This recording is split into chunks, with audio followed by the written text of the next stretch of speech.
A violent night in Ferguson as the community remembers the day Michael Brown died. New details in the mass murder out of Texas. And battling wildfires in California takes the life of one man. Good morning, it's Monday, August 10th, 2015. Thanks so much for waking up with us. I'm Megan Judy. And I'm Julia Avery. And I'm Tim Schmidt. We have a little bit of weather in the area for us today. More showers and thunderstorms. And then the cooler weather, drier weather starts to really return for us here for the next about 8 days. So we're looking at a little bit more comfortable conditions after today. Look at our satellite and radar, and a lot of storms starting to fire up in west central Missouri. That's kind of along another little line of or a little cold front anyways that's trying to push on through. It's slowly making its way through. The temperatures really don't show that too much though. We're still in the middle 70s for us here in Columbia and Jefferson City, and we're going to hold on to this kind of muggy feel here for the morning. Rain here for the morning, then more storms developing this afternoon. We'll see highs in the middle 80s. I'll let you know when all this rain moves out of here this evening, coming up in a little bit. A man in Ferguson is now in critical and unstable condition after St. Louis County police say he shot at them. This comes exactly 1 year after the shooting death of Michael Brown. Police said at a press conference earlier this morning it's troubling that people cannot exercise their rights because violent people want to disrupt peaceful protest. At least a dozen shots rang out in the West Florissant Avenue area overnight as protesters and police faced off in the streets. The St. Louis County Police confirms their officers in plain clothes were tracking a man they thought was armed during a protest. The man approached the officers who were in an unmarked police van, starting to shoot. All four officers reportedly shot back. The overnight unrest happened in the same area hit by rioting and looting last year after Michael Brown's killing by a Ferguson police officer. Now, Twitter exploded last night after the incident, which happened around 11:15 on Sunday. Journalists, protesters, and people in the area have been documenting what it looks like on the ground there. KMUH's Andrea Gonzalez has been following the events all night and is live in studio with a look at the latest. As soon as violence in Ferguson erupted, people took to Twitter and other social media platforms.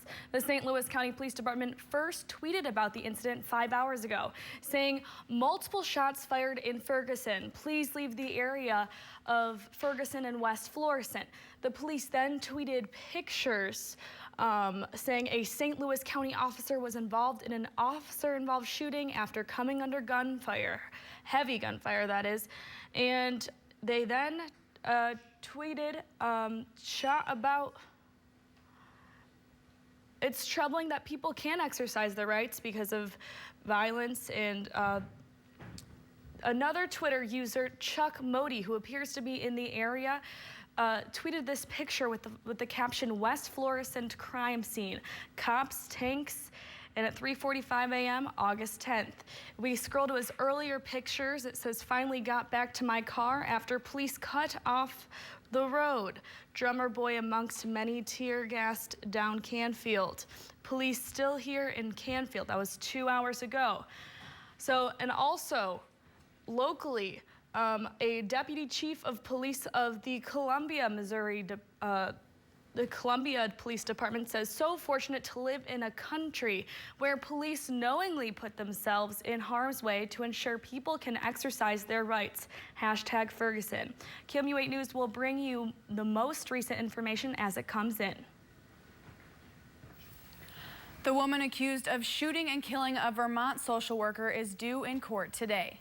Police in Bear, Vermont say Jody Herring shot twice and killed social worker Laura Sobel outside her office over the weekend. Herring's 9-year-old daughter was removed from her custody by the state in July. Herring is charged with first-degree murder and is being held without bond. She is scheduled to be arraigned later on today.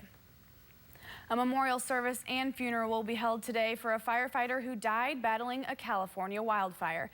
David Roll worked as a Black Hills National Forest firefighter in South Dakota. He died while on temporary assignment fighting the fire near Alturas, California, late last month. His funeral will be held today in Rapid City, South Dakota. He leaves behind a wife and 2 children. The murders of 8 people near Houston, 6 of whom are children, apparently stemmed from a failed relationship. David Conley faces multiple counts of capital murder after sheriff's deputies responding to a health and welfare check found 8 bodies inside a Harris County home this weekend. According to deputies, Conley told them he broke in through an unlocked window, then shot a couple and 6 children ranging in age from 13 to 6.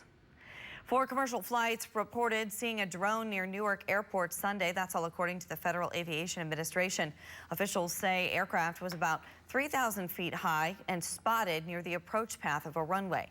The drone didn't force any flights to make adjustments to their courses. However, the FAA is launching an investigation. No injuries have been reported. The man who admits to providing a false alibi for a now convicted murderer will be sentenced today. Glenn Anderson is scheduled to be sentenced in Columbia today. Anderson pleaded guilty in June to hindering the prosecution. Anderson became part of an elaborate scheme in 2013 when his friend James Thompson began a plot to kill his lover, Brian Daniels. Anderson told police Thompson came to his home the night of the murder. A jury found Thompson guilty of orchestrating the murder for 4 hire schemes earlier this year. The future of the Boone County Event Center remains uncertain. What city leaders hope to learn from neighboring Missouri communities. Right on the heels of the new school year, the state is releasing some information that could have a big impact on what children are learning. I'll tell you all about it after the break. There's a live look over Columbia at 4:36 on your Monday morning. KOMU 8 News Today will be back with your full forecast after the break.